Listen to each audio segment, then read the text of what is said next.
Nah, jadi materinya itu buat setelah UAS itu sebenarnya secara umum tuh ada gelombang elektromagnetik sama terusannya gitu, kayak ada yang berkaitan sama gelombang ini kayak medan sama medan dan potensialnya dan radiasi gitu. Itu maksudnya dari Griffith. Nah, Griffith tuh sebenarnya menurut aku udah kayak rangkumannya gitu loh, udah kayak rangkuman dari materi-materi LMAX secara umum. Jadi kalau misalnya mau belajar yang singkat dan overview gitu, eh, enak pakai Griffith karena dia sederhana gitu penjelasannya. Cuman kalau misalnya mau yang lebih detail itu ke Wangnas. Nah, kalau misalnya dari Griffith ini di bab 9 ya, bab 9 itu bakal kita bahas pertama kali itu ngedefinisiin dulu gelombang karena kan ini gelombang elektromagnetik gitu kan. Nah, di sini dan kayaknya Pak Darius juga ngejelasinnya kayak gitu gitu, kayak ditanya dulu gitu, apa itu gelombang? Gelombang tuh ya basically gangguan pada medium kontinu yang merambat pada bentuk tetap dan kecepatan konstan. Ini sebenarnya translatean dari bukunya ya, di bukunya kayak gitu. Kira-kira kayak gini. Nah, kalau misalnya Pak Darwis bilangnya gangguan gitu, gangguan yang merambat biasanya. Nah, ini definisi umumnya. Terus kalau misalnya di sini, pertama-tama kita bakal kayak nge-review gitu konsep tentang gelombang. Oh ya, betul kalau misalnya ada yang tiba-tiba mau nanya gitu, nggak pasti diinterupsi kayak gitu. Nah, ya konsep gelombang klasik ya. Gimana kan kalau kalau kita ingat lagi di materi ya kuliah gelombang gitu. Persamaan gelombang tuh kayak gini.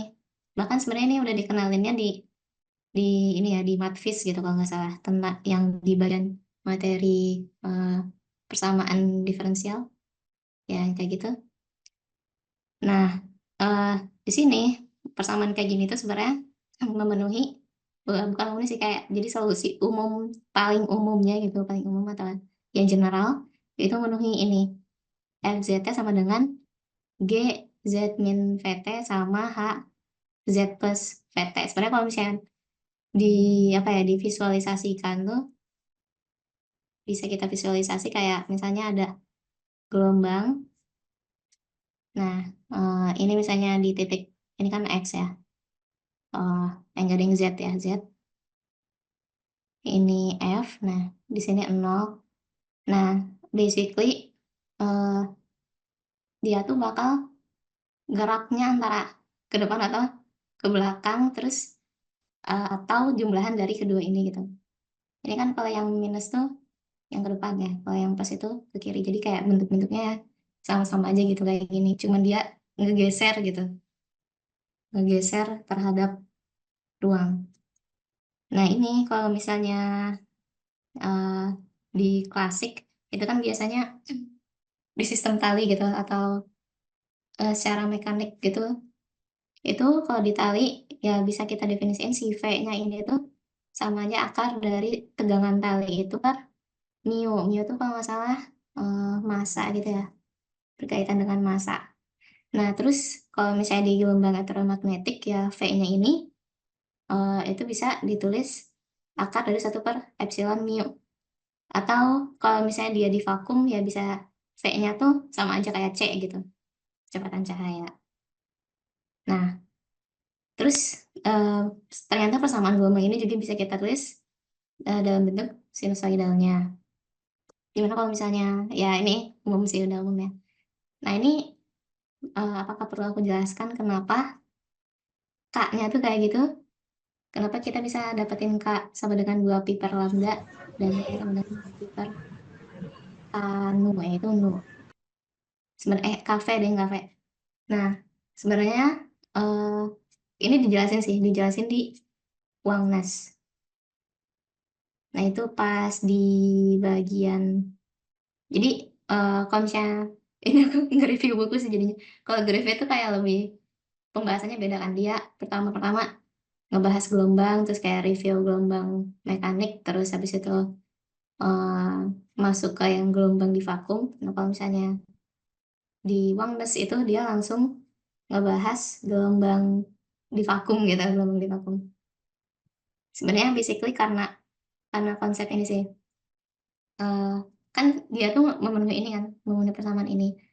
Artinya ketika si gelombangnya itu dia berjalan, oh ya kan satu gelombang itu sama aja periodenya itu 2pi ya. Jadi kayak sepanjang ini tuh dia 2pi periode atau panjangnya.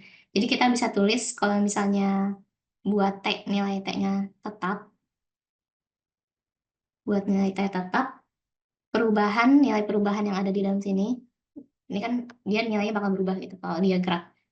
Perubahan dari KZ, min omega, ini bisa ditulis omega juga, omega T, P-nya diganti W, V-nya diganti omega, di plus, terus tambahin juga sama, oh ya, tambahin ini di sini delta ya, delta kecil, itu nilai dari selisih ini. Nah, pokoknya ininya ada yang berubah gitu, salah satu itu akan selalu, misalkan gitu, misalkan 2pi, nanti bakal nilainya jadi, anggap aja dia berubahnya terhadap ruang gitu. Jadi yang berubahnya si Z-nya di bagian Z, berarti kan sama aja kayak K dikalikan perubahan sama Z. Nah, ini bisa tulis si K-nya ini sama dengan 2pi per delta Z. Nah, kan kalau 2pi ini sama aja kayak satu panjang gelombang kan, ini sama aja kayak lambda gitu. Nah, si delta Z-nya ini bisa kita tulis jadi lambda. Makanya nih Kak, 2pi per omega ini sebenarnya, omega lambda. Sebenarnya ini kayak udah dari gelombang ya persamaan itu, atau bahkan Fisdas. Terus sama juga buat yang omega sama dengan 2pi nu ini bisa kita cari dengan cara yang sama gitu. Dari perubahan nilai ini KZ min omega T, tapi yang berubahnya itu waktunya ya. Yang berubah itu waktunya dia bakal bisa kita tulis 2pi omega delta T. Nah, berarti kan bisa kita tulis lagi omega sama dengan 2pi per delta T, di mana delta T ini sama aja kayak periode 2pi per T gede. Nah, di T ini kan T gede ini sama aja kayak, oh ya ini kalau diputar-putar bisa dibalik-balik. Ini bisa kita tulis lagi kalau dalam bentuk frekuensi, ya frekuensi sama dengan 1 per T, jadi 2pi nu, ya udah sih, kayak gitu kira-kira. Nah, terus kalau di Griffith karena sebenarnya lebih mudahnya gitu, lebih mudahnya ini kan pakai sinusoidal. Lebih mudah kalau misalnya kita pakai bentuknya eksponensial, karena kalau eksponensial itu lebih bisa dimainin, dan kalau misalnya diturunin itu bentuknya sama gitu, kayak cuman nurunin yang ada di pangkatnya ini. Nah, makanya bakal lebih sering pakai eksponensial. Nah, ditambah juga eksponensial itu bisa ditulis dalam bentuk notasi kompleksnya gitu.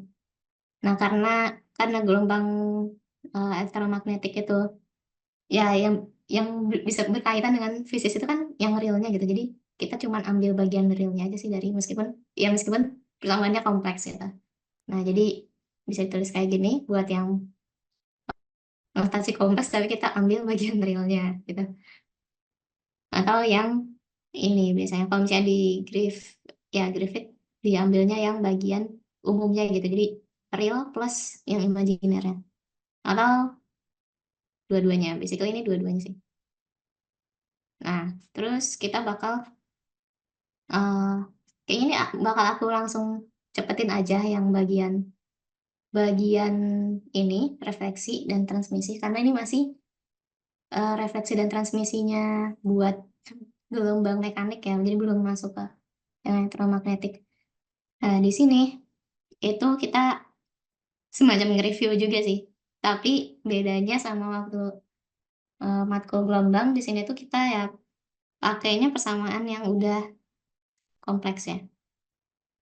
Nah, jadi basically kita ngingetin lagi di sini tuh, ngingetin antara konsep gelombangnya, pantulan dan transmisi, sama boundary condition, syarat batas ya. Karena ini tuh ceritanya ada tali, tapi dia yang sebelah kiri tuh punya kayak ketebalan atau material yang berbeda gitu. Jadi bakal ada apa ya, batas gitu, ada batas antara kedua tali ini. Jadi kalau misalnya dia ngelewatin, kita bikin gelombang gitu ke talinya, bakal ada eh, apa ya, sesuatu yang berbeda gitu. Misalnya kayak jadi amplitudenya berubah atau eh, ya biasanya yang dilihatnya amplitudo atau kecepatan, di sini kecepatan juga. Ini sebagai apa ya, analogi lah, analogi antara gelombang mekanik sama gelombang elektromagnetik. Nah ini buat yang gelombang datang dari kiri ke kanan, terus yang pantulannya yang ini, yang refleksi sama yang transmisi. Ini aku mute ya. Nah, terus ya ini anggap dua tadi disatuin dan diikatnya di Z sama dengan 0 di sini. Nah, ini bisa digabungin. Karena kan yang di sebelah kiri gitu, di sebelah kiri atau di Z negatif itu ada dua gelombang yang bakal ada di situ gitu. Yang datang atau gelombang insiden sama yang refleksinya, yang mantul. Yang kanan cuma ada satu yang transmisi. Nah, di titik tengah ini sebenarnya konsep ini ya, boundary condition-nya gitu. Di tengah ini bakal memenuhi eh, yang dari kiri sama yang dari kiri di sini sama yang mulai mau ke kanan gitu. Nah, terus kalau misalnya kita mengabaikan nilai masanya gitu, atau mu-nya itu, berarti kita tulis si apa namanya itu, boundary condition-nya yang ini. Jadi turunannya gitu, turunannya itu bakal ada bakal punya nilai yang sama gitu. Turunan dari ini, fungsi gembangnya. Nah, terus ini dua persamaan ini berarti kita jadiin syarat batas. Ya, sesuai dengan namanya berarti syarat yang ada di satu batasan gitu. Intinya di titik ini tuh dia nilainya yang dari kirinya harus sama aja, harus sama dengan yang kanan, dan turunannya juga harus sama nilainya.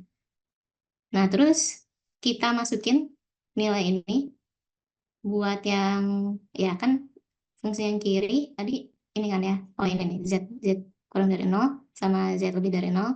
Itu kita masukin eh ya udah sih. T-nya ngering. Z-nya itu kita masukin 0, ini juga 0. Berarti kan sebenarnya tinggal sisa yang EI omega T.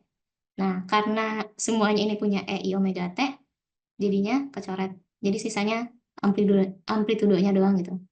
Nah, terus kalau misalnya yang persamaan kedua, ini ya berarti kita harus nurunin terhadap Z. Diturun terhadap Z berarti kan nanti K1 itu dia bakal keluar. Terus karena ya semua sukunya dia punya eh, ya punya eksponensial kan, EI lalalala, ini bisa kecoret yang EI lalalanya itu, tinggal sisanya yang K1 dikalikan sama amplitudonya. Ya K1 buat yang sebelah kiri sama K2 buat yang sebelah kanan. Nah, terus ya udah dari persamaan ini kita bisa main-mainin dan bisa dapat persamaan buat yang ini kan amplitudo yang buat apa namanya, mantul, refleksi sama yang transmisi. Nah, terus ini P2 P2 kayak gitu-gituannya itu sebenarnya didapetinnya dari K ya, dari K ini. Ini kan nanti bakal kayak apakah perlu aku turunin? Sebenarnya kayaknya aku udah ngerjain di sini. Oh, ya ini awalnya nurunin dulu dari nilai K-nya, baru oh, karena oh ya K-nya itu bisa dihubungin sama velocity, jadi ya langsung aja gitu. Mana tadi? Nah, ini baru di bawah-bawahnya ini itu kita tinjau kalau misalnya masanya itu ngaruh gitu. Kalau misalnya yang kanan, dua tuh yang kanan ya, yang transmisi. Ya, ya yang setelah transmisinya dari yang tipis ke yang tebal. Ya, yang tebalnya ini bakal nilai kecepatannya, oh enggak, benar tadi, benar yang tadi. Ini mu2-nya lebih kayak gini, berarti kan yang kecil, yang talinya lebih kecil dia bakal punya kecepatan yang lebih besar. Nah, jadinya kalau misalnya kita anggap fasenya itu sama, kan bisa kita yang ada di dalam persamaan ini. Oh enggak, ini udah langsung. Udah tinggal delta R lalala ini itu bisa kita coretin aja dan tinggal sisanya yang AR dan AI. Itu bisa tinggal kayak gini aja. Jadi kayak ya udah dicoret. Nah, sementara buat yang satunya lagi, ini aku tebelin lagi aja deh. Yang satunya lagi berarti kan dari tipis ke tebal. Ini kebalikannya yang tadi. Jadi kecepatan yang tipisnya udah pasti lebih cepat. Jadi yang nanti V2-nya bakal lebih lambat. Nah, kalau kayak gini, eh, nantinya tuh si gelombang pantul, dia punya fasenya kayak kebalik gitu. Jadi perlu ditambahin sama pi ininya, fasenya, fasenya. Jadinya pas dianya di sini, gelombang baliknya bakal, misalnya ini di bawah berarti jadi ke atas. Puncak gitu, jadi puncak. Nah, yang mana nanti kalau misalnya buat fasenya transmisi, itu bakal disamain juga. Nah, jadinya ada yang dikurangin ya. Bentar, ini apa bedanya? Aku lupa lagi. V2, V1 min V2. Oh ya, jadi bakal ada minusnya gitu. Minus dari yang ini. Minus dari yang ini kan jadi kebalik V1 min V2. Cuman kalau yang ini sama-sama aja karena dia ngebandingin yang fasenya transmisi sama transmisi juga. Jadi ya dicoret aja langsung. Jadi buat yang antara transmisi itu sama-sama aja. Jadi yang ngaruh cuman yang refleksi. Nah, terus kalau misalnya tali pertamanya kayak ditetapin gitu, gak digerakin, itu refleksinya, amplitude refleksinya bakal sama kayak gelombang yang insiden ya, atau yang masuk ya gitu. Sama nanti yang transmisinya atau yang melanjutinnya dia bakal gak ada. Kayak gitu lah kira-kira. Ini buat yang gelombang mekanik ya, masih tali, belum yang elektromagnetik. Nah, baru habis itu kenapa kita kenapa kita bahas itu ya, karena ini cukup berhubungan dengan yang akan kita bahas selanjutnya. Nah, kita bahas dulu tentang polarisasi di gelombang transversal gitu basically. Sebenarnya kalau misalnya di polarisasi kan ini tuh apa namanya, mungkin sebelumnya udah punya, oh enggak deh, dari matkul gelombang kan kita udah belajar ya kalau misalnya antara gelombang magnetik, ya anggap aja kayak gitu. Oh ya, harusnya aku bikin ini dulu. Antara gelombang misalnya ini yang magnetiknya dia bakal tegak lurus sama yang listrik. Ya anggap aja yang ini gitu. Ya, basically gambar yang ada di sini. Jadi sama aja kayak kalau misalnya kita polarisasikan gitu. Yang jadi kalau polarisasi itu kita kayak cuman nganggep di satu sumbu doang gitu. Misalkan dijadiin polarisasi ke vertikal berarti cuman ada yang magnet. Terus kalau misalnya horizontal berarti cuman ada yang listrik. Nah, terus di sini juga kita bisa kita definisiin vektor polarisasi n, dimana ya itu tuh buat ngedefinisiin bidang vibrasi atau apa ya itu disebutnya, bidang vibrasi itu kalau misalnya apa namanya ini di gelombang longitudinal dia kan arah arah gerak gelombangnya sama arah vibrasinya gitu itu kan sama ya. Sebenarnya ini bukan bukan longitudinal ya, contohnya longitudinal tuh yang pair itu. Jadi kayak bisa dihitung antara frekuensinya sama arahnya itu sama. Ya, arah getar sama arah gerak gelombangnya. Nah, sementara kalau misalnya polarisasi ya kayak gini gitu apa, tegak lurus. Jadi yang M tuh itu buat yang arah getarnya, buat bidang getarnya gitu. Jadi tetap aja bisa kita anggap si gelombang elektromagnet itu ada satu lagi ya arahnya, ada yang dari sumbu X, terus sumbu Z, sama sumbu Y. Ya ini M. Oh enggak, kebalik deh. Ini X, ini Y, ini Z yang N ya. Terus ya dari sini bisa dapat sudut polarisasinya. Ini cuma mengenalkan doang tentang faktor polarisasinya. Nah, baru kita masuk ke gelombang elektromagnetik di vakum, di mana kalau misalnya di sini itu dianggap konduktivitasnya itu nol gitu. Jadi di daerah yang konduktivitasnya nol, terus ya kalau vakum udah pasti muatannya, rapat muatannya nol juga gitu. Makanya persamaan Maxwell yang pertama itu dibikin nol, karena kan rho-nya nol. Persamaan Maxwell kan yang pertama div dari E itu sama dengan rho per epsilon nol. Karena rho-nya nol ya kita di sini dijadiin nol gitu. Oh ya, sama J-nya ya, J-nya. J-nya juga nol. Makanya di yang 4 kan harusnya ditambah ya mu 0, mu 0, epsilon 0 turunan E terhadap T sama epsilon 0 ya. Ya, mu 0 deh, mu 0 J, mu 0 J. Mu 0 J. Nah, J-nya 0 berarti tinggal sisanya yang suku satunya lagi gitu. Nah, dari persamaan ini kita tuh mau nyari, ini kan kayak misalnya persamaan yang ketiga gitu. Oh, ternyata eh, gelombang listrik tuh, gelombang listrik. Ya, yang medan listrik tuh itu ada hubungannya sama yang gelombang magnet dan kebalikannya. Yang medan medan magnet itu ada hubungannya sama medan listrik.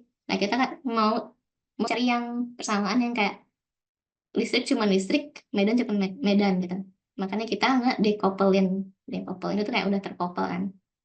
Nah, kita ngedekoupelin dengan cara nge-curl-in persamaan 3 dan 4. Ya tinggal di div cross aja gitu, div cross. Dimana ini udah ada ininya ya. Kalau div cross bisa kita tulis nabla dikali div E, terus dikurangin sama nabla kuadrat, nabla kuadrat E, atau ini Laplacian ya bang. Nah, ini dimasukin, oh iya, div E-nya kan 0 ya. Berarti kita tinggal ngerjain yang ini gitu. Nabla cross curl E yang ini. Ya udah tinggal dimasukin ke sini. Berarti karena nilainya itu buat yang persamaan keempat kayak gini, tinggal diturunin terhadap T dan dikaliin minus. Jadi minusnya ke kiri gitu. Kalau misalnya aku tulis lagi lebih jelas deh ya. Kayak gini, minus kuadrat E. Nah, ininya 0. Persamaan utama kan 0. Berarti kita tinggal ngerjain yang, oh enggak, jadi kita kerjainnya yang di ruas kanannya. Nah, ini kita mau cari nabla kuadrat E. Minusnya dikekananin, tinggal kita hitung yang ini. Masukin, oh salah deng.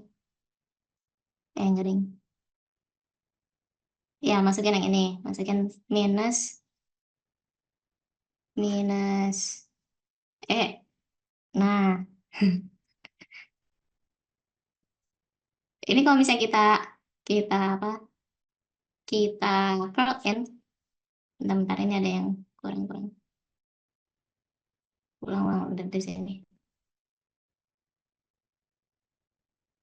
Nah, ini cross sama minus B, basically yang persamaan ketiga. Nah, minusnya keluar, minusnya keluar, dan tinggal ininya juga keluar, yang parsial T-nya ini keluar, dan tinggal div B, yang mana kalau kita kerjain ini tinggal mu 0 epsilon 0 dan ini dimasukin ke dalam, jadi pangkat 2 ya. Nah ini tuh buat yang minus double kuadrat ini, makanya nanti ini bisa coret dan dapat yang persamaan yang ini. Nah terus sama juga buat yang medan magnet, kalau misalnya dikerjain juga ya dengan cara yang sama kita bisa dapetin persamaan kayak gini. Basically sama ya, cuman beda yang ini buat listrik, yang kanan buat magnet. Jadi kita dapat persamaan yang ini. Nah bentuk persamaan ini tuh sama kayak yang atas kan ya, persamaan gelombang ini. Makanya ya kita bisa sebut medan magnet dan medan listrik itu adalah sebuah gelombang gitu. Nah kedua persamaan ini itu memenuhi persamaan gelombang, di mana nantinya V-nya itu atau kecepatan gelombangnya itu sama aja 1 per akar mu 0 epsilon 0 atau sama dengan C. Ya ini udah kita ketahui sebelumnya ya. Nah di sini. Oke, itu buat tentang singkatnya nge-review. Terus buat gelombang monokromatik. Jadi di sini kita ngekonsepin gitu. Kita belajar konsep tentang gelombang bidang yang arahnya yang monokromatik, di mana setiap frekuensinya itu menentukan warna tertentu atau ya basically satu warna gitu di sini. Nah kalau misalnya gelombang bidang tuh gimana, kayaknya waktu itu nggak, maksudnya Pak Darwis tuh ngebahas juga tentang gelombang bidang itu apa gitu. Nah gelombang bidang basically itu yang seingat aku, kalau Pak Darwis ngajar ya kayak dibayangin ada suatu kayak bola gitu. Nah jadi kenapa dibayangin bola, karena kan kalau misalnya gelombang, nggak nih, sebenarnya aku ngevisualisasinya itu kayak suara ya. Misalnya ada suara yang menggelegar gitu dari satu titik, dia kan kayak menyebarnya tuh ke segala arah ya. Yang mana kalau segala arah kan eh, punya ke segala arah tapi dengan arah yang sama gitu. Misalnya kayak di titik ini suaranya tuh kedengarannya sama. Nah, karena arahnya karena jaraknya sama, dia punya jari-jari gitu. Jari-jari ini ngebentuk kayak setengah lingkaran. Sebenarnya ke bawah juga ya.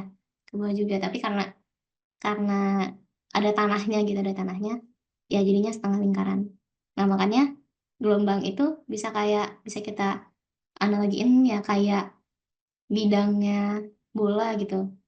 Nah, terus kalau misalnya kita amati gitu di titik yang kita tinjau gitu, misalnya di sini punya R tertentu. Nah, kalau misalnya si bentuk bolanya itu gede banget, segede itu sampai kalau kita amati di titik ini, kayak misalnya kayak gede banget gitu, sampai gelombangnya kecil kecil kecil kecil, itu bisa kita anggap sebuah bidang.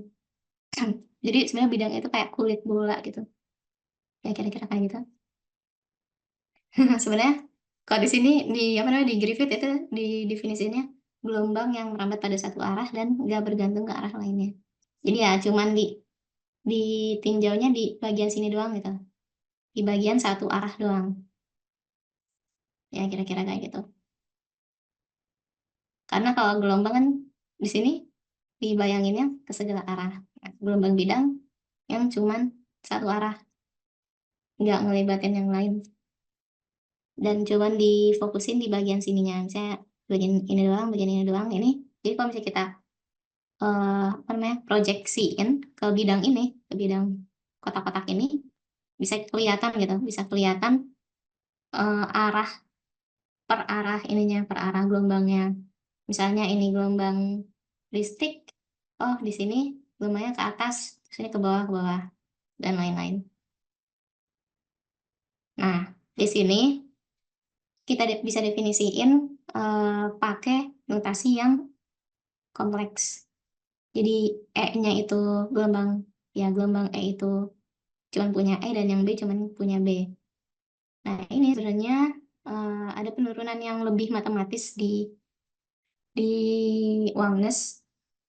Cuman ya kita pakai yang lebih sederhana aja. Ide dari Griffith. Biasanya kalau dari Griffith dia persamaan ini, persamaan tentang gelombang bidang ini itu perlu memenuhi persamaan Maxwell 1 dan 2 di mana ya 0 gitu. Div dari E dan div dari B itu 0. Ya bisa kita tulis kalau persamaan ini apa ini amplitude koreksinya itu bisa kita tulis sama dengan 0. Tapi di sumbu Z ya, di sumbu Z. Juga di persamaan ketiga itu yang curl E itu juga perlu memenuhi. Dimana kan kalau kita ngerjain basically kita turunin kayak mana ya? Oh ya, kayak gini ya. Jadi buat yang mana itu? Oh, oh ya. Jadi yang benar. Persamaan maksud ketiga kita kerjain aja, kita kerjain biar aku nggak bingung ngejelasinnya. Gini kan, sama dengan minus B per partial T. Nah, ini kan kita kerjain sebelah kiri sama sebelah kanannya. Ini berarti kita punya yang ininya yang Z ya. Jadi ini ke sini, yang ini ke sini.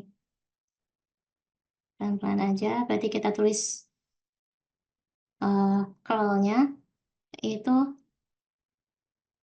ini E0 eksponensial I KZ min omega T sama yang kanannya itu basically langsung aja turunan dari B0 eksponensial KZ min omega T.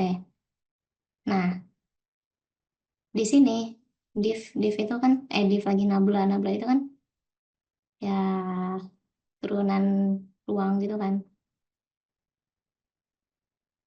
plus ya ada vektornya kalau mau IJK. Nah, berarti karena ini diturunin terhadap Z-nya kan hilang ya. Karena ini kalau tinggal yang minus I sama plus nggak ada I itu jadi wait salah. Ini kita pakai X, Y, Z aja vektornya. Biar ngikutin ini X, ini Y, ini Z. Nah, biar ngikutin yang atas-atasnya. Nantinya itu bakal dapat yang minus X sama Y positif. Ya, basically tinggal di cross in. Nah, ini buat yang Y dan yang Y-nya itu buat yang X. Dikaliin K, ini kan K-nya turun. Nah, yang kanannya diturunin terhadap T ya cuman min omega ya, min omega B. B0 lain-lainnya kehapus. Nah, ya udah ini kalau di sini yang sebelah kiri ini satu-satu sih ya. Jadi dia diturunin satu-satu. Yang K buat Y sama yang K buat X. Atau bisa kita tulis di sini. Bisa kita tulis secara umumnya itu BN sama dengan K per omega ini. Omega dikekiriin dikalikan sama Z, vektor Z cross ya intinya ini tuh tegak lurus gitu antara sumbu ZE dan B ini tegak lurus ya kayak gitu. Dan ini buat amplitude realnya ya tinggal yang curl di atas ini aku lupa disebutnya, yang nggak gitunya itu diabaikan. Udah ini umum sih. Dan buat persamaan umumnya kayak gini tinggal dimasukin aja sih. Kayak ini kan B0 B0 nya kita ganti sama E E fungsi fungsi E ini sama B nya B yang ini dimasukin dan ya dapat yang ini. Terus kalau misalnya bingung ini tuh vektor yang mana aja secara visual bisa lihat yang ini. Karena di sini kan ada K dot R ya, di sini pakai K dot R. Ya kira-kira kayak gitu. Nah, untuk momentum dan energi pada gelombang elektromagnetik ini sederhana juga, ini kayaknya pernah dibahas di gelombang. Kalau energinya itu berdasarkan pada vector Poynting gitu. Nah, jadi kalau buat awalnya dari persatuan volume di gelombang elektromagnetik ya bisa kita tulis kayak gini. Jadi buat dari yang listrik, medan listrik, terus ini buat yang medan magnet. Dari listrik itu sambungannya dari permitivitas, dan yang medan permeabilitas ya. Nah, terus karena kita punya relasi dari persamaan gelombang ya, dari persamaan gelombang relasinya itu kayak gini. Enggak deh, dari sini sebenarnya. Di sini juga bisa. Nah, ini bisa kita masukin B kuadratnya sama persamaan yang ini. Nah, jadi bisa kita sederhanain, jadi ini kan setengah ya. Setengah jadi setengahnya dikalikan 2 nantinya. 2 epsilon 0 E kuadrat. Kalau dicoret jadi epsilon 0 E kuadrat aja. Nah, E kuadratnya dimasukin, tapi ini buat yang fungsinya fungsi kosinus. Jadi di sini tuh anggap kita anggap sih persamaan buat medan listriknya itu adalah bentuk kosinus lalala dimasukin ke sini.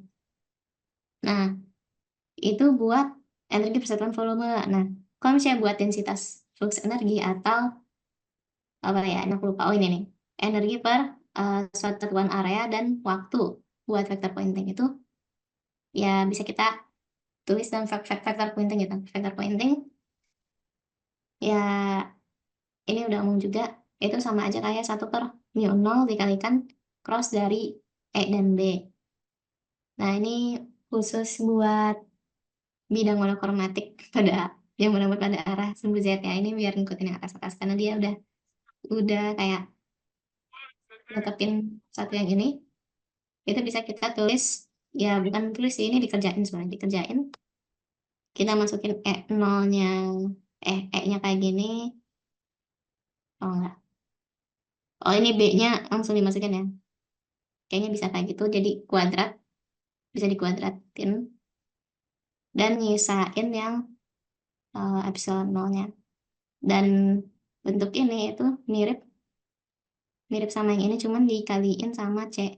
Jadi bisa kita tulis CU gitu, CUZ. Ya kira-kira gitu. Oh ya, BTW ini aku lupa yang meng-highlightin kalau misalnya itu buat yang bisa diginiin kalau misalnya kontribusi listrik dan magnetiknya sama. Nah, sementara buat yang momentum yang disimpan di medan, anggap saja itu G ya. Vektor G itu bisa ditulis 1/C kuadrat dari vektor Poynting. Atau buat yang kasus yang sama ini, buat yang gelombang monokromatik, gelombang bidang monokromatik atau disingkat GBM, itu kita bisa masukin S yang di sini, berarti kan CU ya. CU dikalikan sama 1/C kuadrat, jadinya U/C. Nah, ini buat nilai rata-ratanya, mungkin ada beberapa soal yang emang dia nanya ini rata-ratanya. Dan kenapa di sini juga dibahas yang rata-ratanya, karena ini ya, di rata-ratain karena misalnya kalau misalnya buat cahaya itu lambdanya pendek dan kayaknya singkat. Jadi sebenarnya buat alasan praktikal gitu. Kayak kalau misalnya ngedeteksi cahaya gitu, itu bakal banyak yang dideteksinya tuh yang udah banyak siklus yang udah terjadinya gitu. Jadi nggak bisa cuman satu doang, kayak satu waktu. Dan dalam dalam yang udah banyak siklus itu nilainya itu udah fluktuatif. Maksudnya kayak udah nggak sesederhana itu gelombangnya.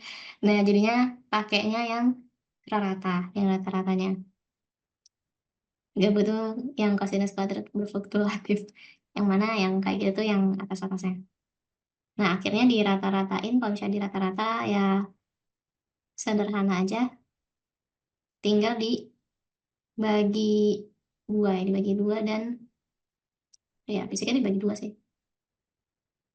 Dibagi dua, yang ini juga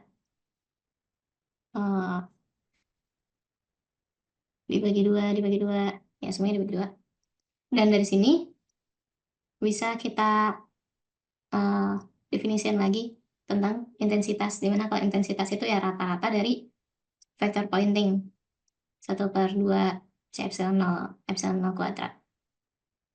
Dan bisa kita definisikan juga yang lain, variabel yang lain, yaitu adalah tekanan radiasi. Atau tekanan radiasi itu sama aja kayak ini ya, perubahannya itu rata dari momentum dikalikan sama area C dan delta T. Ya, atau tekanan radiasi itu dari rata-rata gaya persatuan luas. Nah, gaya kan bisa ada hubungannya ya sama momentum. Nah, ini juga misalnya kalau waktu itu kayaknya ada PR deh, ada PR yang di gelombang waktu itu ditanyain kalau misalnya P buat anggaplah ada reflektor sempurna gitu, berarti nanti ya di bagian sininya itu P-nya 2 kali lipat gitu. Dikaliin 2, harus dikaliin 2 dulu. Yaitu tentang energi dan momentumnya. Nah, terus di bagian selanjutnya itu buat yang di materi atau bahan.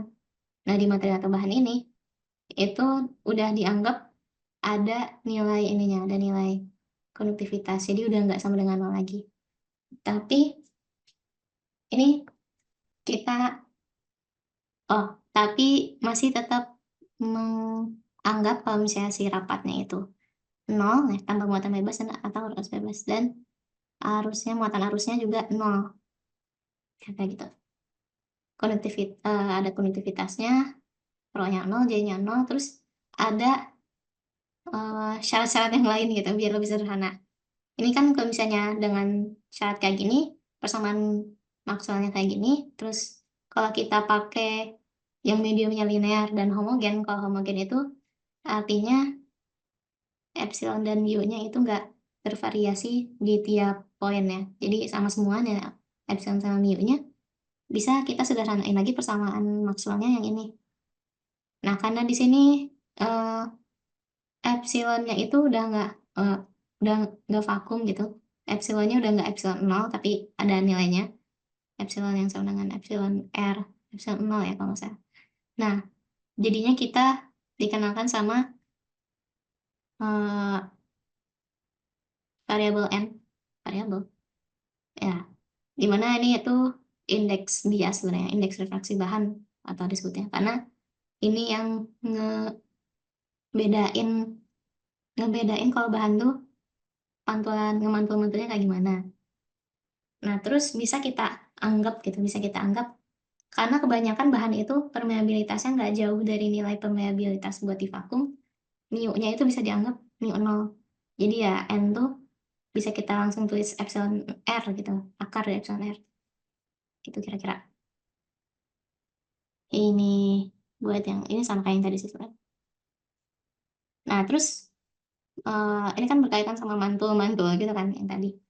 Sebelum masuk ke sini, misalnya gelombangnya pindah material dari ini material 1 ke material 2, itu ada syarat batas juga. Syarat batasnya ini berdasarkan persamaan Maxwell sih sebenarnya. Dimasukin lagi ke persamaan Maxwell gitu. Memenuhi yang ini. Nah, akhirnya masuk ke yang refleksi dan transmisi pada bidang normal. Nah, bidang normal tuh ya artinya kayak gini, kayak yang aku gambarin. Jadi antara batasan pindah materialnya itu, material merambatnya itu lurus gitu, tegak lurus kayak gini, nggak miring.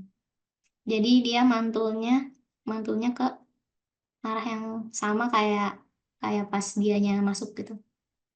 Nah, kira-kira kayak gitu. Nah, ini mirip sama yang tadi dibahas di atas, yang tali ya, mirip yang tali. Nah, ini kita definisiin buat yang gelombang datang lalala, ini tuliskan yang pantul. Nah, ini kita lihat syarat batasnya. Misalnya yang syarat batas ketiga ini, 3 itu artinya nilai-nilai medan listrik buat yang bahan pertama itu harus sama aja kayak bahan kedua. Nah, karena di yang bahan pertama itu ada 2 dua gelombang yang ada di situ gitu, yang ada di situ, ya kita tambahin aja gitu persamaannya. Kita tambahin yang datang dan yang refleksi sama dengan yang transmisi. Ini kayaknya aku ini nih. Ini datang itu insiden ya, insiden. Terus ini yang refleksi dan yang ini transmisi. Tapi ini visualisasinya aja sih, nggak harus kayak gitu sebenarnya. Nah, terus buat syarat batas yang keempat itu 1 per mu B dan 1 per mu B kedua ya. Pokoknya di titik batas ini dia harus memenuhi syarat batas yang ini. Ini sebenarnya kan dari yang keempat ya. Jadi basically bisa langsung ditulis kayak gini. Ini sebenarnya kalau misalnya mau dihitung lagi juga bisa, tapi udah sederhana sih. Sebenarnya ini kan 1 per mu B. B-nya itu 1 per VE. 1 per VE. Ya udah kita masukin ke sini 1 per VE. Nah, mirip kayak yang atas itu. Yang buat yang kiri, yang kan buat yang kanan.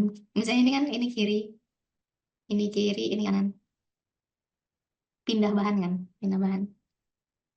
Nah, dari persamaan ini itu bisa kita tulis kayak gini. Jadi kayak kita bikin satu variabel ya, mendefinisikan lagi. Kayaknya ini ada sebutannya nggak ya? Oh enggak, ini cuman ngedefinisin aja. Nah ini juga sama kayak yang tadi mekanik sebenarnya bentuknya. Kalau dilihat bentuknya mirip. Nah terus sebenarnya dari bentuk yang B ini kita bisa alihin ke yang nilainya V. Kenapa bisa kayak gitu? Karena tadi kan sama ya konsepnya, kenapa N itu bisa nilainya dideketin ke epsilon. Karena mu tuh nilainya banyak yang nilainya dekat sama mu 0. Jadi ya kayak kita ngegeneralisir ya kita kayak ngumumin kalau misalnya memperumum gitu. Memperumum si mu-nya itu nilainya akan mendekati mu 0.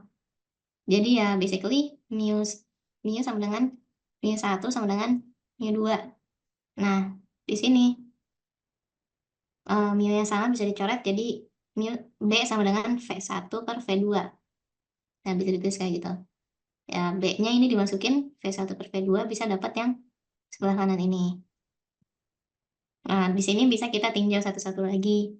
Kalau misalnya sefasenya kayak gimana, kalau misalnya enggak kayak gimana.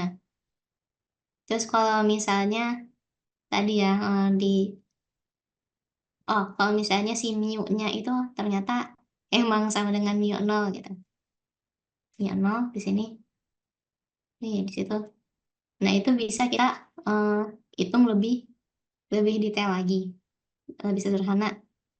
Dan bisa kita definisikan koefisien refleksi, di mana koefisien refleksi ya nilainya kayak gini, dimasuk-masukin aja sebenarnya.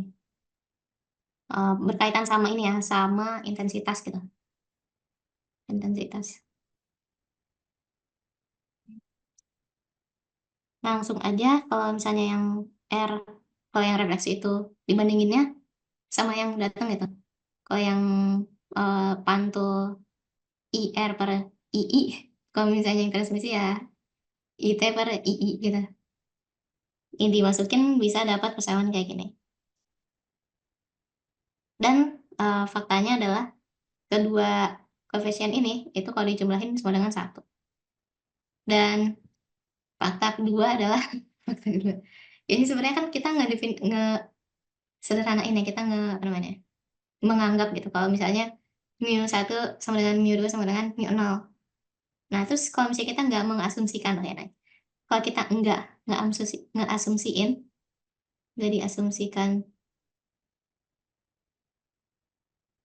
diasumsikan kalau misalnya mu 1 itu sama dengan mu 2 sama dengan mu 0, itu tetap R-nya tuh jumlahan R sama T juga apakah sama dengan 1. Dan sebenarnya ini adalah soal di ini ya, di Griffith. Ya mungkin bisa dicoba untuk latihan, dikerjain kalau misalnya kita nggak mengasumsikan ini. itu bakal dapat kayak gini juga gitu harusnya. Oke, itu buat yang refleksi dan transmisi kalau bidangnya lurus aja gitu. Nah, tapi kalau misalnya antara antara yang datang ya miring gitu, miring. Sebenarnya bingung aku disebutnya. Ini kalau bahasa Inggrisnya itu oblique ya. Ya anggap aja bidangnya miring, tapi lebih ke gelombangnya yang miring sih, yang punya sudut gitu. Dia punya sudut reflektif apa disebutnya tadi aku lupa. Refleksi. Tadi yang N. Nah ini. Oh, sudut polarisasi. Kayaknya ini beda deh sudutnya, sudut sudut antara antara eh, yang gelombang ini sama masing-masing ya, basically per gelombang gitu yang datang datang refleksi dan transmisi. Nah, ini kita misalkan bentukannya kayak gini, gelombang pantul. Dia datang datang terus mantul, terus ada yang diterusin juga gitu. Tapi apa namanya, titik titik pantulnya, titik batasnya adalah di sebelah situ, di sebelah situ ya. Nah, ini bisa kita definisikan juga ya, definisikan buat yang gelombang pantulnya itu. Oh ya, ini cuma buat gelombang pantul sih ya. Ini buat gelombang pantul, ini refleksi, dan yang ini transmisi. Bisa dilihat perbedaannya di nggak, sini sama semua sebenarnya. Cuman beda K-nya ya. K-nya punya masing-masing. Dan yang pasti amplitudenya juga punya masing-masing. Nah, di sini dari persamaan yang udah kita definisiin ini, ternyata ketiganya itu punya frekuensi omega yang sama gitu. Medan di medium satu, nah ini satu kan di sebelah kiri, ini kanan. Medan di medium satu itu sama kayak tadi ya, E E yang datang dan E yang refleksi, sama juga buat yang B-nya juga sama. Jadi yang gelombang datang, yang gelombang di medium satu itu datang dan pantul. Nah, terus kalau misalnya kita eh, ngegabungin antara yang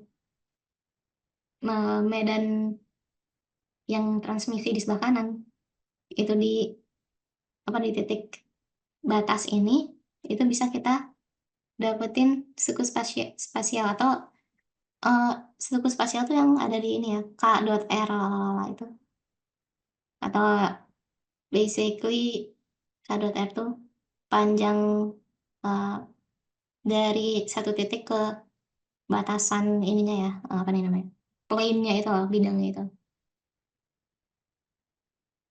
Nah, ini bisa kita dapat nilai ini di Z sama dengan 0. Itu kayak jadi syarat batas. Nah, dari sini itu sebenarnya kita bisa dapetin beberapa hukum fundamental optik geometrik. Ya, jadi yang dulu kita cuma belajar, oh langsung ada hukum Snellius, hukum Snell. Hukum Snell tuh basically N1 sama dengan sin lalala, N2 lalala, itu sebenarnya bisa diturunin dari eh, gelombang elektromagnetik yang mantul dengan sudut gitu, dengan sudut yang mantul dan bertransmisi dengan sudut. Nah, bahkan nggak cuma itu, tapi yang lain juga gitu. Ada tiga hukum. Yang hukum pertama itu tentang vektor gelombang datang. Bentar ya. Oh, ini nih, vektor yang gelombang yang datang, mantul, dan transmisi, atau yang transmisi itu melanjutin gitu, itu akan membentuk bidang atau disebutnya plane of incidence yang normal terhadap permukaan.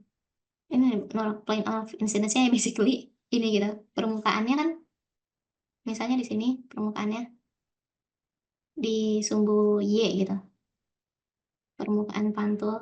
Tapi kalau misalnya di sini pantulnya ya di X, yang pantulnya itu di sini. Nah, ini uh, bidang bidang pantulnya di sini, bidang kejadian tuh kayak ini semua gelombangnya bisa dilihat di bidang ini gitu. Ini bisa kelihatan kan? Yang yang datang, mantul, sama yang transmisi itu semuanya ada di bidang kejadian yang merah ini. Atau itu sama aja kayak di XZ ya, bidang XZ. Nah, sementara yang pantulnya ya di XY ya, XY. Yang pantulnya ada di XY. Nah, itu hukum pertama. Ini sebenarnya kayak gitu dapat dapat hukum pertama ini dari persamaan yang pertama itu kalau misalnya sumbunya diatur sehingga K insiden ada di bidang XZ dan ya yang lainnya juga sedemikian sehingga kayak gitu lah. Nah, terus yang hukum kedua dari persamaan satu ini bisa kita masukin R-nya itu sin ya. Sebenarnya ini turunannya rada-rada geometrik gitu. Nah, ini rencananya akan aku bahas lebih detailnya nanti ya. Antara insya Allah hari Rabu atau aku bikin video buat yang bagian ini tentang hukum refleksi.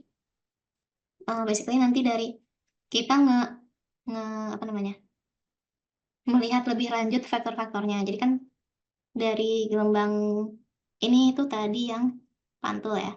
Ini aku gambar yang pantulnya aja dulu. Overview lah, overview. Ini ER. Nah, di sini dia tuh, oh enggak, bukan ER, Deng. Tapi pantul secara umum. Pantul secara umum. Jadi nggak cuma tapi ada B-nya juga. Nah, buat yang R-nya EK itu, dia arah vektornya sama kayak arah gelombangnya. Ini ke sini, terus eh, R-nya, R lagi, E, dan BR-nya anggap aja ke atas ya, ke layar kita, keluar dari layar kita. Ya, titik ini ya berarti B. Atau di sini aku masukin nggak ya fotonya? Nah, sebenarnya kayak gini. Kenapa aku harus bikin kayak gini lagi? Ya nggak apa. Nah, dari sini itu bisa kita lihat sudut sudut-sudutnya gitu. Ya antara yang K dan oh ini ada tetanya kan? Tetanya di sini. Lupa. Teta R. Nah, ini ternyata antara K dan sin dari sudut ini untuk ketiga gelombang datang refleksi dan transmisi itu nilainya sama. Nah, dari sini kita bisa dapetin kalau misalnya karena ini kan ada di ini ya. Wait. Gelombang gelombang bidang bidang pantulnya, bidang pantul. Nah, tuh di sini ini kan awalnya ada yang I ya, I yang masuk sudut I. Nah, antara sudut I sama sudut R itu akan sama nilainya. Dan itu jadi hukum refleksi ya. Kayaknya ada nilainya, ada nilainya nggak ya? Ada namanya nggak ya? Nah, terus yang kedua adalah dari persamaan ini dan persamaan ini itu bisa kita simpulkan hukum refleksi. Jadi kalau misalnya refraksi, kalau hukum refleksi itu antara yang datang dan pantul, sementara kalau hukum refraksi itu antara yang datang dan bertransmisi ya, transmisi. Ini nih yang I dan T, ini I dan R. Nah, terus dari persamaan-persamaan yang tadi, terus kita nge-cancelin faktor eksponensial dari persamaan ini, persamaan yang tadi udah kita definisikan soal gelombang magnet dan gelombang listriknya, itu bisa kita tulis lagi syarat batas. Jadi kayak gini, ini yang udah dimasukin gitu nilainya. Tadi kan syarat batasnya ini ya. Kalau gelombang elektromagnetik pindah dan dipenuhi syarat batas, lalala. Nah, terus kalau misalnya di bidang miring, dengan syarat batas enggak ding, syarat batasnya sama. Ini udah kita masukin. Jadi kayak gini, dan karena ini sekarang melibatkan K-nya ya, K-nya tuh dia beda-beda Kan kalau misalnya tadi yang di bidang normal searah kan, cuma searah. Nah, karena ini beda-beda, kita jadi perlu ngebedain. Ada yang beda gitu sama yang normal. Nah, jadi persamaan satunya setelah mempertimbangkan nilai K ini, dan anggap saja kita udah dapat yang ini, yang K sin, itu kita tulis persamaan satunya jadi kayak gini. Ini juga, oh enggak, ini epsilon I, ya epsilon 1. Terus ini dimasukin, terus karena persamaan bidang magnet kan punya komponen di Z, ya kan, dia tegak lurus kan, jadi sebenarnya dia di Y doang gitu, Y, disungguh Y. Nggak ada yang disungguh Z, persamaan tiganya, karena dia ada Y-nya, karena ada, nggak ding, ya emang kayak gitu. Persamaan tiganya langsung cuman doang. Ya emang cuman doang sih. Oh, enggak ding, aku lupa nulis. Karena medan magnet nggak punya komponen di Z, persamaan duanya jadi nggak terlalu ngaruh, nggak ngaruh. Terus yang persamaan 4, ya udah sini juga dimasukin. Nah, terus kita pakai pakai hukum geometri ini, optik geometri, yang kedua dan ketiga, hukum pantul dan refraksi atau hukum Snell, itu bisa kita tulis kayak gini. Langsung aja sih itu, yang antara pantul dan refraksi ya. Ini mirip, sebenarnya sama deh. Ini sama kayak yang tadi di normal, pas kita tinjau buat yang bidang normal. Nah, terus yang satu lagi adalah dari persamaan 3. Dari persamaan 3 itu kita pakai satu ini lagi ya, satu variabel alfa. Jadi kalau ini dari persamaan ini, persamaan yang pertama sama yang keempat, terus pakai kedua dan ketiga, terus sementara kalau misalnya yang ini, itu yang pakai persamaan ketiganya. Persamaan ketiga ini, terus kita libatin hukum kedua dan hukum ketiga. Ini cos, terus dimasukin sin. Jadi dapat alfa. Nah, alfanya itu cos ini. Oh ya, basically langsung disederhanakan itu. Ini. Ini kan kalau kita kaliin semuanya sama cos cos theta i. Cos theta i ininya bakal, ya harusnya di sini adanya juga sih. Ada, oh, nggak, wait. Jadi yang ini kan awalnya dari persamaan yang ketiga. Persamaan ketiga tuh yang ini. Nah, terus kita libatin hukum yang kedua. Hukum kedua itu yang pantul. Jadi R sama dengan I. Nah, berarti ini basically di sini cos, kalau nulisin, ya, cos theta I itu bakal sama dengan cos theta R. Nah, kita bisa definisikan alfa itu cos theta T per cos I. Nah, makanya kalau misalnya kita pakai ini kan sama aja, jadi E0I cos dikalikan ini ya, dikalikan theta I sama dengan ditambah E0 cos theta I lagi. Ini R ya. Theta I sama dengan cos theta T. Lupa lagi E0 ya. E0 T. Nah, gitu kira-kira. Bisa disederhanakan jadi kayak gini. Pakai alfa. Nah, ini ada 2 persamaan lagi yang mana perlu diselesaikan. Dan ini juga mirip-mirip yang sebelum-sebelumnya. Ya punya pola yang sama lah, Jadi langsung bisa kita dapetin yang kayak gini, persamaan ini. Buat yang misalnya kita mau nyari amplitudo yang mantul gitu terhadap amplitudo yang datang dan yang transmisi juga. Nah, itu bisa kita langsung tulis kayak gini. Atau sebenarnya ini persamaannya Fresnel gitu. Sebenarnya tentang optik geometri ini bakal dibahas lebih dalam dan lebih fokus di optik modern sebenarnya, fisika modern.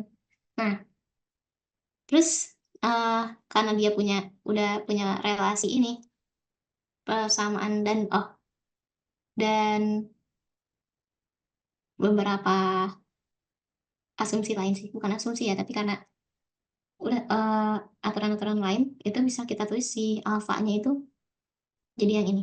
Nah, terus misalnya alfanya itu sama dengan beta. Beta tuh kan tadi yang V ya. Oh, ya, mu dikali V atau mu dikali M per mu, rasionya gitu, rasionya. Tadi mana? Nah, di sini itu artinya gelombang pantulnya akan hilang karena nantinya berarti bakal ngasilin ya nol gitu, nilainya nol. Karena dimasukin teta-tetanya kan. Nah, bentar ya, bentar. Ini misalnya alfa sama dengan beta itu bisa langsung ada apa ya? Bisa langsung nggak ada, bukan langsung, tapi emang ada sebutannya itu ketika alfa sama dengan beta itu eh, terjadi sudut Brewster. Di mana sudut Brewster itu yang pantul gelombang pantulnya hilang. Ya gitu ya kira-kira. Atau eh ini tuh terjadi kalau misalnya mu satu atau ya permeabilitas antara material yang pertama sama yang keduanya itu sama, terus hampir sama mendekati.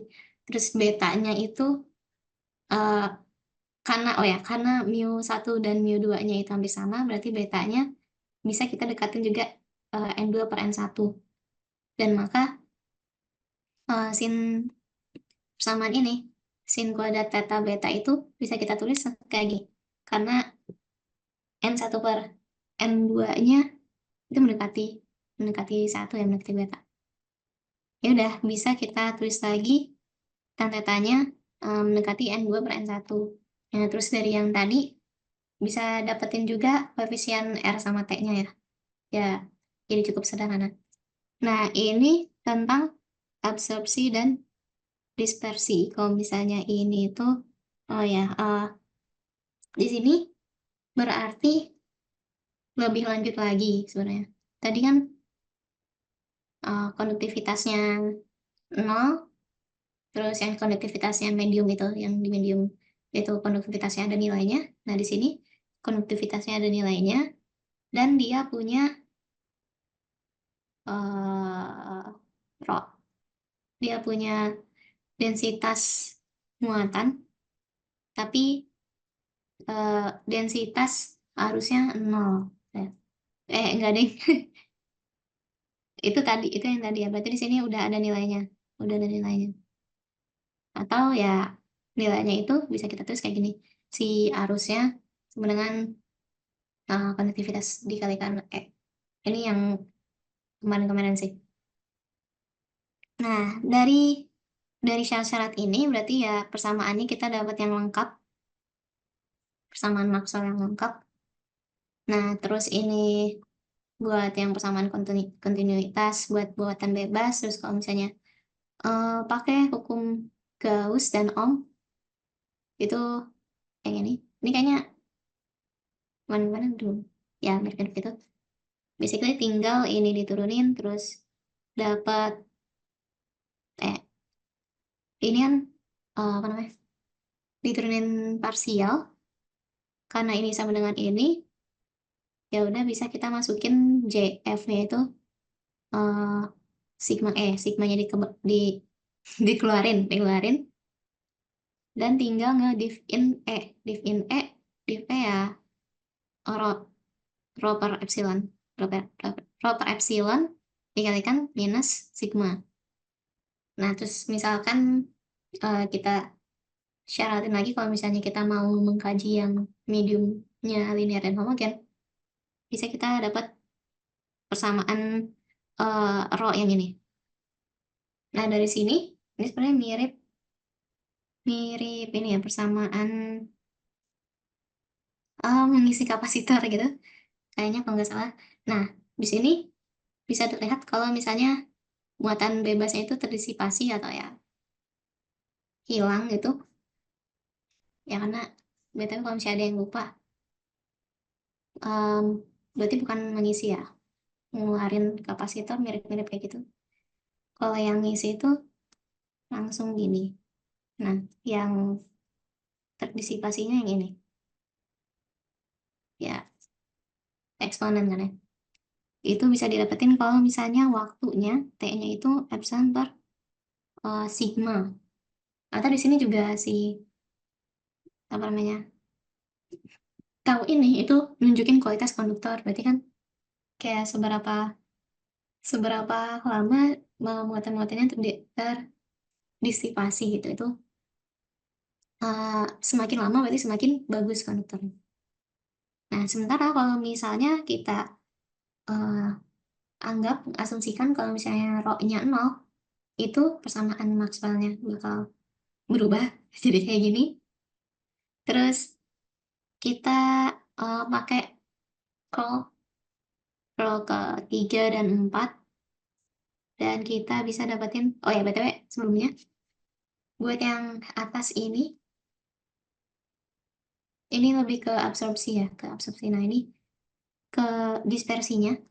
Jadi kalau dispersi biasanya bakal berkaitan sama yang berkaitan dengan plasma gitu.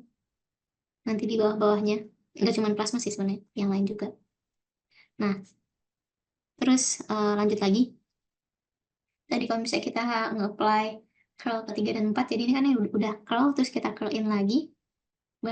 Kita bisa dapetin kayak relasi yang pas tadi decouple. Sebenarnya ini bentuk lain dari decouple itu sih. Nah, ini yang ini sama ini sama dengan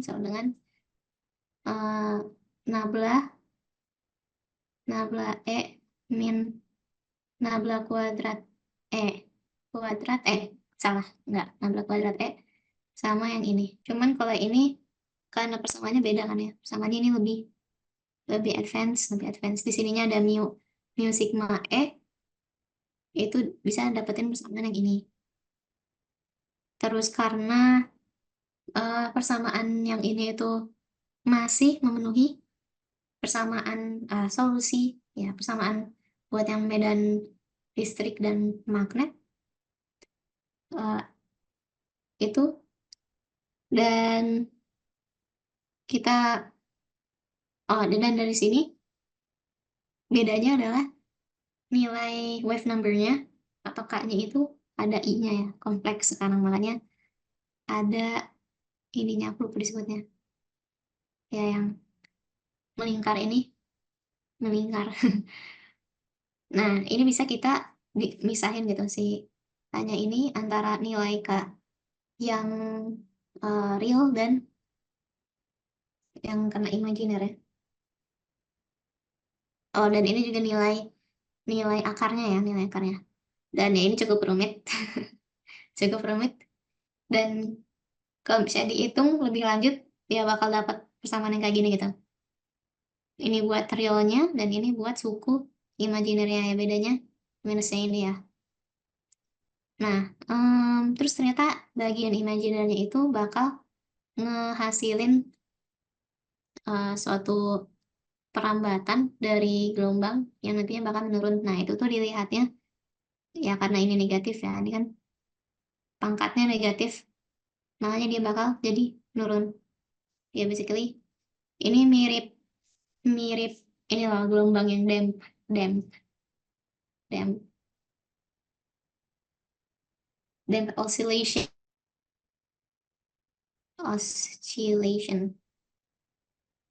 Nah, bedanya adalah ini di sini itu gelombangnya di tiga di tiga enggak, di dua sumbu gitu. Nah, maka dari itu buat persamaan gelombang elektrik dan magnetik yang dia bisa terdisipasi gitu, yang lama-kelamaan energinya hilang, itu persamaannya kayak gini. Jadi ada pangkat negatifnya. Ini buat yang realnya gitu. Nah, kira-kira kayak gitu. Jadi, kalau misalnya terdispersi atau terabsorpsi, dia lama-kelamaan bakal menghilang, hilang gitu gelombangnya. Nah, terus BTW ini aku masih ngebahas secara umum sih ya, belum ngedetail. Karena kayaknya kalau di detail antara uh, bahas kayak tadi yang nanti aku mau bahas secara geometrisnya, atau ngerjain soal ya, ngerjain soal karena kan itu udah lebih detail lagi ya kan, lebih spesifik gitu kalau ngerjain soal. Nah, terus kalau buat pandu gelombang itu mirip kayak misalnya di kabel kabel fiber optik koaksial. Kalau misalnya di gelombang sebutnya kabel koaksial ya. Nah, jadi ya misalkan ada gelombang elektromagnetik merambat pada semacam pipa gitu, diasumsikan konduktor sempurna. Ya makanya eh, misalkan pipanya itu kayak eh, kabel fiber optik misalnya. Nah, sehingga nantinya tuh medan magnetnya nol, B-nya itu medan listriknya itu nol di dalam materialnya. Ya, nanti eh, ya aku gambarin deh, gambarin. Misalnya ada, ya anggap aja kayak gitu. Anggap aja itu rapi ya, anggap aja. Nanti di dinding dalam ini kan ada dinding dalam, ini ada dinding luar. Nah, E0, B0-nya tuh di dalam material sininya. Jadi si gelombangnya ya cuman cuman ngalir, ngalir. Cuma merambat di dalamnya. Nah, terus di dinding-dinding dalam ini biar memenuhi ya karena ada syarat ini itu perlu dipenuhi yang sejajarnya itu nol dan yang tegak lurusnya itu buat yang B itu nol. Terus ini persamaan Maxwell yang berlaku pakainya yang nol nol juga. Ininya juga rho-nya di bagian antara dalam dan luar ini itu rho-nya nol, terus G-nya nol, ya G-nya nol. Makanya persamaan Maxwell yang berlaku yang ini. Ya udah pasti sigmanya juga nol ya. Nah, ini buat ngedefinisiinnya aja. Nah, terus misalnya nanti persamaan ini terus disubstitusiin ke yang Maxwell, kita bisa dapetin 6 banyak banget ya, 6 persamaan ini gitu. Makanya ya cukup cukup banyak ngitung-ngitungnya gitu di sini. Nah, habis itu dari keenam persamaan ini, kalau kita sederhanakan bisa dapat 4 4 persamaan masing-masing ya. Masing-masing buat E yang X, E yang Y, B yang X sama B yang Y. Terus nanti keempat persamaan ini bisa disubstitusiin lagi ke persamaan Maxwell. Nah, nanti bakal dapat persamaan yang buat sendirian gitu, yang E-nya sendiri, yang B-nya sendiri. Ini kan misalnya gini, EX-nya itu masih punya B, dan ya masih ada EZ-nya juga. Kalau udah dimasukin, dia cuma punya sendiri yang EZ dan BZ. Nah, ini kayaknya, aku nggak tahu di kelas mungkin Pak Darus lebih lebih menurunkan ini lebih detail ya. Nah, terus dari persamaan ini yang EZ dan BZ itu bisa didefinisikan dikenalkan ya, dikenalkan empat empat jenis pandu gelombang gitu. Misalnya yang E0, EZ0 berarti itu disebutnya transverse electric, BZ0 itu transverse magnetic, dan kalau misalnya dua-duanya 0 itu transverse electromagnetic. Dan yang kayak gini tuh nggak susah banget gitu terjadi buat di pandu gelombang. Jadi yang benar-benar kabel yang benar-benar dia keluar keluar dari kabelnya itu bebas dari radiasi itu nggak ada ya. Itulah kira-kira. Nah, ya sebenarnya ada, kalau misalnya tentang gelombang elektromagnetik secara garis besar kayak gini. Lebih jauh lagi ya detail ke soal-soal atau yang tadi ya penurunan-penurunannya gitu. Ya, untuk yang aku sampaikan materinya segitu sih. Apakah ada yang mau bertanya atau ya apapun?